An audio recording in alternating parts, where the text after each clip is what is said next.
Un tumor ocular es una malignidad que se forma dentro del ojo y es más recurrente en niños menores de 4 años. Puede afectar la visión y propagarse al cerebro a través del nervio óptico. Por ello, una detección temprana es clave para reducir su mortalidad.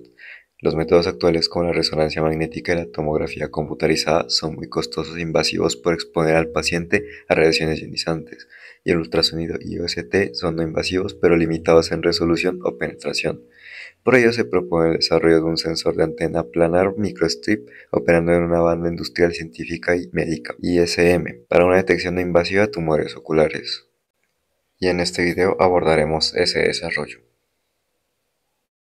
Entonces, según lo dicho, los objetivos principales en esta investigación fueron diseñar una antena compacta o eléctricamente pequeña con una frecuencia de resonancia dentro de la banda ISM y que cambie su respuesta ante la presencia de un tumor maligno.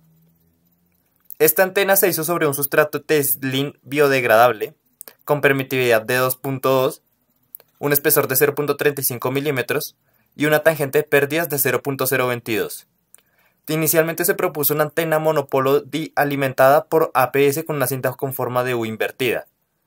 Una simulación de la respuesta en frecuencia de los parámetros S11 muestra una frecuencia de operación de 3.34 GHz. O sea, no se encuentra en la banda ISM.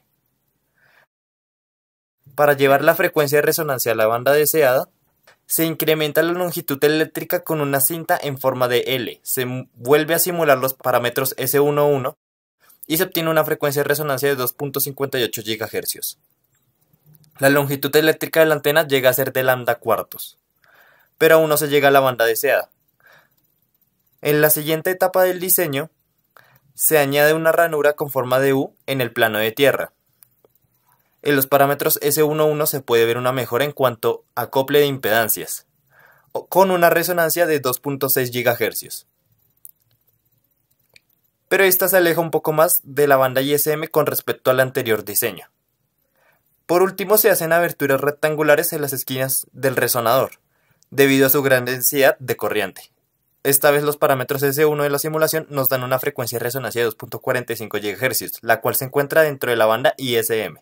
Y aquí se puede ver un resumen de la evolución de la forma de antena y sus parámetros S11. Para mejorar el desempeño de la antena, se hizo un análisis de los parámetros especiales de esta. Utilizando como base la primera antena que se diseñó, primero se empezó a variar la longitud eléctrica, la cual se controla con el parámetro RL. Mediante una simulación de onda completa se obtienen los parámetros S11 para varios valores de RL, obteniendo que el valor más adecuado para este es de 33.05 milímetros, a una frecuencia de 2.58 GHz. Estos valores generaron la antena 2.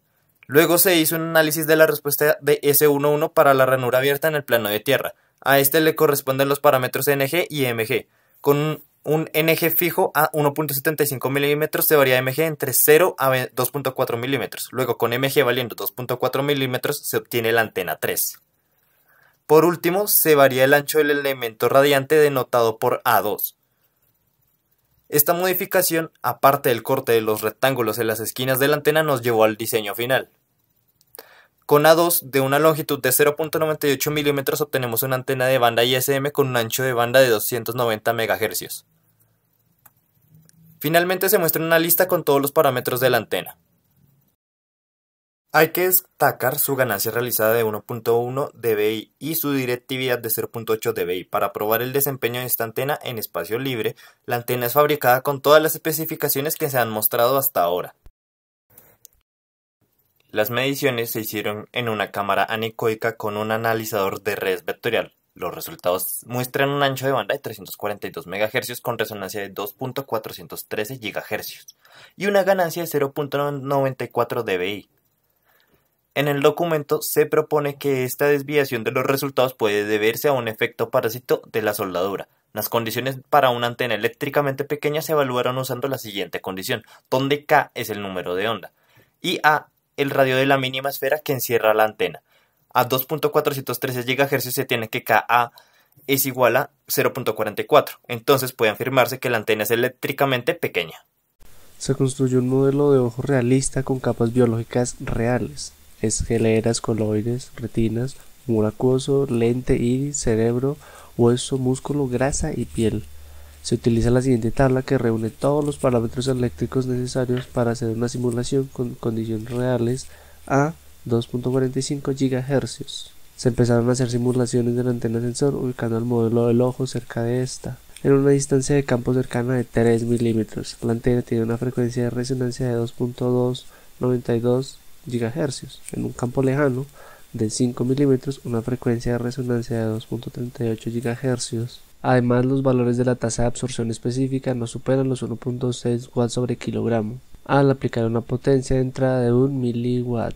Esto se puede ver en las gráficas A, B, C y D, donde se calcula esta variable para distintas cantidades de tejido inmersas en campo lejano y campo cercano.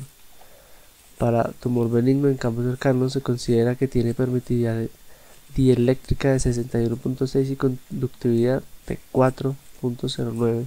Y se revisan sus características de reflexión cada 0.5 milímetros a lo largo del eje X y Y para un solo tumor y un tumor doble.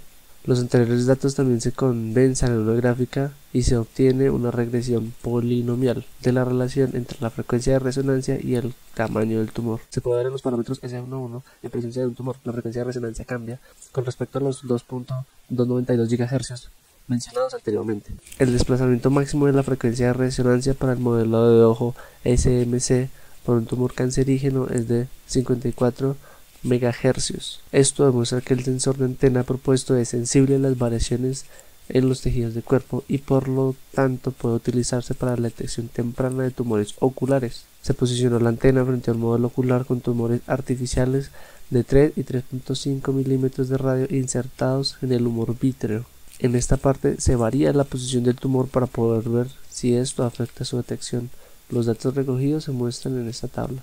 Los cambios en el desplazamiento de frecuencia nos dicen que el dispositivo sí es capaz de detectar tumores oculares. Se validó los resultados simulados de la antena propuesta mediante mediciones reales con un modelo físico del ojo humano. Este consiste en un par de phantoms A y B esféricos semisólidos con un radio aproximado de 12 y 3.5 milímetros, que replican los tejidos del humor vítreo y el tumor maligno respectivamente. Esto se sumerge en un phantom C a modo de imitar la cabeza con los tejidos oculares.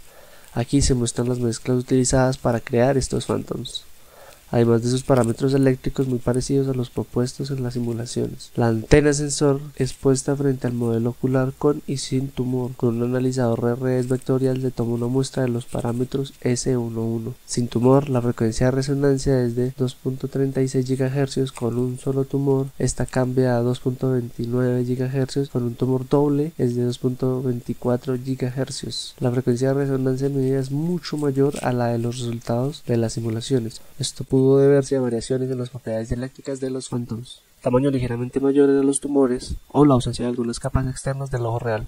La PCA es una técnica que reduce muchas variables correlacionadas a unas pocas componentes principales, facilitando la detección de patrones y anomalías. En este estudio se usaron 1001 puntos de frecuencia del S11 como variables y las curvas E y T son las dos observaciones. Al graficarlos en un espacio reducido, la PCA permite distinguir entre tejido sano y con tumor. En las mediciones se usan dos tamaños de tumor. Es notorio que un phantom sano se diferencia de uno con tumores. Entonces, este método tiene un mayor impacto a la hora de distinguir entre tejidos sanos o cancerígenos. En comparación con antenas reportadas previamente, el sensor de antena propuesto tiene un diseño monopolo que permite una geometría compacta. Está construido sobre un sustrato biodegradable, es sin contacto y utiliza Machine Learning para la detección precisa de tumores oculares. Esta tabla muestra los criterios de comparación. Se diseñó y desarrolló un sensor de antena monopolo alimentado por PSA para la detección de tumores oculares. Su tamaño compacto se aproxima a los límites físicos de antenas eléctricamente pequeñas. Con respecto a trabajos previos reportados, este sensor está fabricado sobre sustrato de Teslin biodegradable. Funciona de forma no invasiva y sin contacto. Es válido con phantoms oculares y comparado con simulaciones. Además, utiliza PSA para mejorar la precisión de la detección de tumores a partir de sus parámetros de reflexión. Este estudio nos genera unos grandes aportes, siendo la primera implementación de este tipo reportada para la detección de tumores oculares, superando a anteriores trabajos en portabilidad, seguridad y sensibilidad, aunque aún requiere de un refinamiento en sus algoritmos de detección. En resumen, esta antena compacta y biodegradable representa una solución prometedora para el diagnóstico temprano de tumores oculares.